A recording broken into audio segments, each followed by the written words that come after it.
Баршаңызға сәлем, сіздермен Эльмира. Каналыма қош келдіңіздер. Бүгін сіздермен өте дәмді гнезда салатының рецептісімен бөлісемін. Бізге керек болады картошка, қияр, тауықтың филесі, жұмыртқа, майонез, кукуруза керек болады.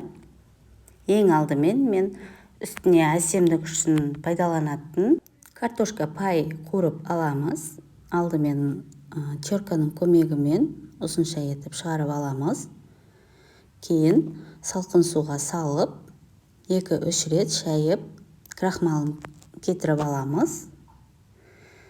Сол кезде біздің картошкамыз жақсы қуырылатын болады. Дара-дара болып. Жуып алған картошкамызды артық суларын сырқып алу үшін салфетканың көмегімен сырқып аламыз.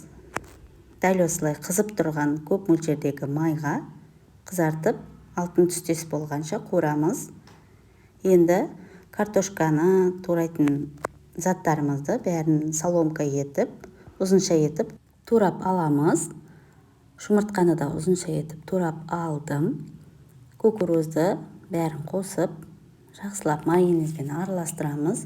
Негізгі оригинальный рецептінде пиязды суға и уксусқа маринировкалап 10-15 минутқа қалдырып, солай қосады, суынан сырқып алып. Пиязбен жасалған салаттар кейбіреулерге ұнаса, біреулерге ұнамайды. Сондықтан мен осылай нәзік болғанын ұнатқандықтан осы рецептпен өзгеріс кіргізіп дайындадым. Өте нәзік, жақсы салат. Кез келген дастарханның көркіне көрік қосады. Енді тәрелкемізге саламыз араласқан салатымызды. Дәл осы рецептпен дайындап көріңіздер. Өте дәмді, нәзік салат болып шығады сіздерде. Осылай тәрелкемізге салып аламыз. Менде осындай тәрелкеден 2 тәрелке шықты. Енді әсемдік үшін қуырып алған картошка пайымызды үстінен әдемілеп қойып шығамыз. Өте әдемі болып тұрады. Кез келген дастарханның көркін ашады.